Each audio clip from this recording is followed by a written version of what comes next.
बॉलीवुड में तमाम ऐसी हीरोइंस हुई हैं जिन्होंने शादी के बाद एक्टिंग को अलविदा कह दिया। कई ने इसे अपनी मर्जी से किया तो कई को मजबूरन करना पड़ा। शायद इसीलिए बॉलीवुड हीरोइंस के लिए शादी जिंदगी के सबसे मुश्किल फैसलों में से एक होता है, क्योंकि उन्हें नहीं मालूम होता कि शादी के बाद उनके करियर का क्या होने वाला है।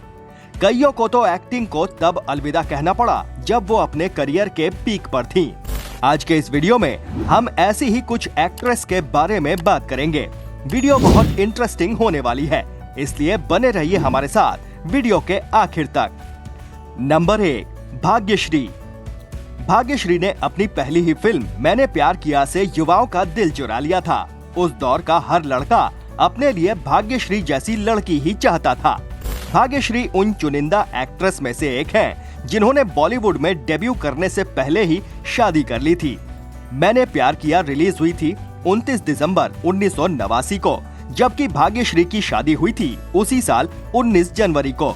आपको जानकर हैरानी होगी कि उस वक्त वो महज 20 साल की थीं। उन्होंने एक्टर प्रोड्यूसर हिमालय दासानी से शादी की थी, लेकिन शादी के बाद भाग्यश्री ने फिल्म मेकर्स के सामने ऐसी शर्त लगा दी जिसने उनका करियर ही तबाह कर दिया। भाग्यश्री ने मेकर्स से साफ कह दिया था कि वो उनकी फिल्म में तभी काम करेंगी जब फिल्म में हीरो उनके पति हिमालय होंगे। पति के साथ उनकी पायल और त्यागी जैसी फिल्में रिलीज भी हुई, लेकिन उन फिल्मों ने बॉक्स ऑफिस पर पानी तक नहीं मांगा। उनके पति को ही हीरो लेने की उनकी जिद के चलते लोगों ने उन्हें काम देना भी बंद कर दिया। इसके बाद उन्होंने बॉलीवुड को अलविदा कहना ही ठीक समझा।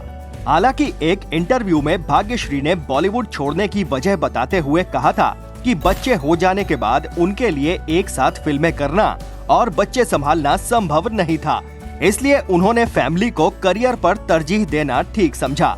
हालांकि कहना गलत नहीं होगा कि जिस वक्त उन्होंने बॉलीवुड छोड़ा उस वक्त उनका करियर पीक पर नहीं बल्कि ढलान पर था।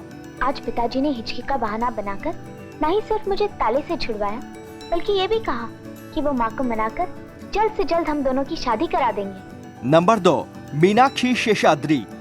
80 और 90 के शुरुआती दशक की सबसे खूबसूरत हीरोइन थी मीनाक्षी शेषाद्री। हीरो, जुर्म, दामिनी, घायल जैसी फिल्मों में अपनी एक्टिंग से उन्होंने टॉप हीरोइंस में जगह बना ली थी। उस दौर में वो श्रीदेवी जैसी हीरोइन को टक्कर दिया करती थी। यही नहीं, वो सबसे ज्यादा फीस लेने वाली एक्ट्रेस में भी शुमार थी। मीनाक्षी इतनी खूबसूरत थी कि जो भी देखता बस देखता ही रह जाता। उस दौर के मेलोडी किंग कहे जाने वाले कुमार शानू भी शादीशुदा होने के बावजूद उनके इश्क में गिरफ्तार हो गए थे। मीनाक्षी से उनके अफेयर के चलते कुमार शानू का उनकी बीवी रीता भट्टाचार्य से तलाक भी हो गया था। उनके साथ दामिनी और घायल जैसी फिल्में डायरेक्ट करने वाले राजकुमार संतोषी तो उनके इस कदर दीवाने थे कि उन्होंने मीनाक्षी को प्रपोज भी कर दिया था, लेकिन मीनाक्षी ने उनके प्रपोजल को ठुकरा दिया था। साल 1992 में आई फिल्म दामिनी ने उन्हें स्टारडम की बुलंदियों तक पहुंचा दिया था। तब तक वो 30 साल की हो रही थी और वो लाइफ में सेटल होना चाहती थी। उन्हें अपना मन का मीत मिला 7 समंदर पार अमेरिका में। साल 1995 में उन्होंने अमेरिका में रहने वाले इन्वेस्टमेंट बैंकर हरीश मैसूर से शादी कर ली। शादी के बाद उन्होंने बॉलीवुड को अलविदा कह दिया। एक इंटरव्यू में मीनाक्षी ने कहा था कि शादी के बाद उनकी प्राथमिकता उनकी फैमिली थी।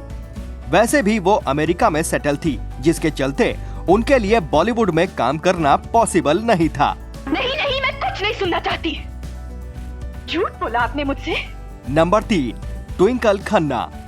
ट्विंकल खन्ना ने अपने करियर की शुरुआत बरसात और जान जैसी हिट फिल्मों से की, लेकिन इसके बाद उन्होंने फ्लॉप फिल्मों की ऐसी झड़ी लगाई कि इसे शाहरुख सलमान तक नहीं रोक सके।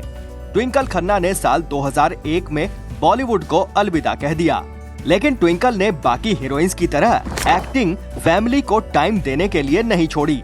असल में उन्हें एक्टिंग कभी पसंद ही नहीं थी। उन्होंने फिल्मों में काम जरूर किया, लेकिन एक्टिंग को कभी एंजॉय नहीं किया। उन्होंने एक इंटरव्यू में एक्सेप्ट किया था कि एक्टिंग उनके लिए बिल्कुल बोरिंग चीज थी। वो कभी एक्ट्रेस नहीं बनना चाहती थी, लेकिन माँ डिम्पल कपाड़िया को सपोर्ट करने के लिए फिल्में करनी पड़ी।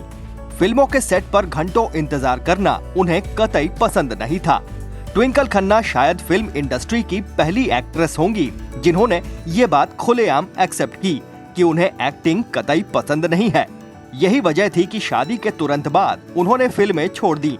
इसके बाद वो लेखन और इंटीरियर डिजाइन की फील्ड में बिजी हो गईं। नंबर 4, नम्रता शिरोडकर। नम्रता शिरोडकर ने वास्तव, कच्चे धागे, पुकार, अलबेला जैसी हिट फिल्में दी, लेकिन शादी के बाद वो रुपहले पर्दे से गायब ही हो गईं। लेकिन इसके पीछे उनकी खुद की मर्जी नहीं, बल्कि एक ऐसी शर्त थी जो आपको हैरान कर देगी।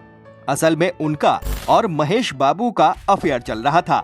दोनों शादी भी करना चाहते थे, लेकिन महेश बाबू ने उनके सामने एक शर्त रख दी। महेश बाबू चाहते थे कि नम्रता शादी के बाद फिल्में छोड़ दें और घर बार संभालें। नम्रता महेश बाबू को दिल दे चुकी थी। दोनों लंबे समय से लिव इन में रह रहे थे। शादी के बाद नम्रता ने शर्त मानते हुए एक्टिंग छोड़ दी। हम एक दूसरे के साथ 2-3 महीनों से हैं और इन 2-3 महीनों में मैंने कम से कम 1000 बार तुमसे कहा होगा, Suraj, I love you. Number 5, Gayatri Joshi. कम ही लोग जानते होंगे कि गायत्री जोशी साल 1999 में फेमिना मिस इंडिया कॉन्टेस्ट में टॉप 5 में रह चुकी हैं। इसके अलावा वो जगजीत सिंह की मशहूर गजल कागज की कश्ती और हंसराज हंस के गाने झांझरिया के म्यूजिक वीडियो में भी दिखी थी। वो बहुत खुशकिस्मत एक्ट्रेस थी कि उन्हें अपनी पहली ही फिल्म स्वदेश में शाहरुख खान के साथ काम करने का मौका मिला था।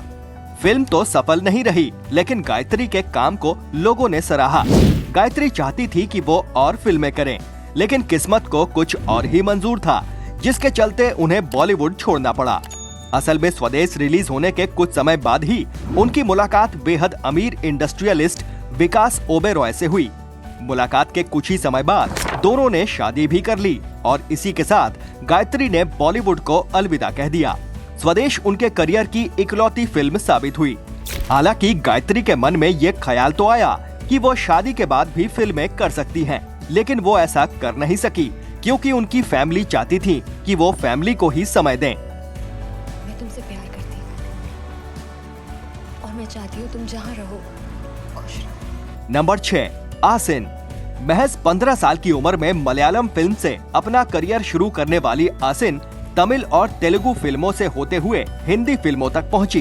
पहली हिंदी फिल्म गजनी से ही उन्होंने एक्टिंग के झंडे गाड़ दिए थे। अपने पूरे करियर में उन्होंने केवल 7 हिंदी फिल्में की। इतनी कम फिल्में करने के बावजूद वो उन खुशकिस्मत हीरोइंस में शामिल रहीं जिन्हें आमिर खान, सलमान खान, अक्षय कुमार और अभिषेक बच्चन जैसे टॉप एक्टर्स के साथ काम करने का मौका मिला। खास बात यह भी है कि उनकी ज्यादातर फिल्में सुपरहिट रहीं। एक समय ऐसा भी आया जब वो भारत की सबसे पॉपुलर और सबसे अमीर एक्ट्रेस में गिनी जाने लगी, लेकिन आसिन अचानक पर्दे से गायब हो गईं। साल 2016 में आसिन ने माइक्रोमैक्स के को-फाउंडर और सीईओ राहुल शर्मा से शादी कर ली, जिसके बाद उन्होंने फिल्म इंडस्ट्री को अलविदा कह दिया।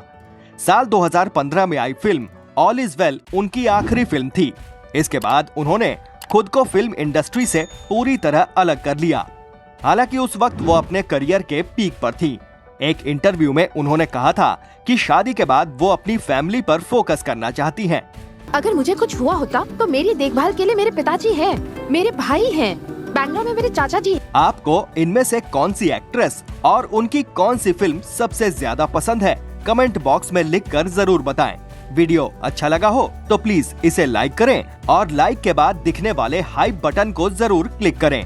वीडियो को अपने दोस्तों और जानने वालों को ज्यादा से ज्यादा शेयर करें। चैनल पर नए हैं तो सब्सक्राइब कर लें और नोटिफिकेशन बेल जरूर दबा दें। मिस्टर झक्कीलाल आपसे फिर मिलेंगे एक नई फिल्मी झक लेकर। तब तक के लिए नमस्कार।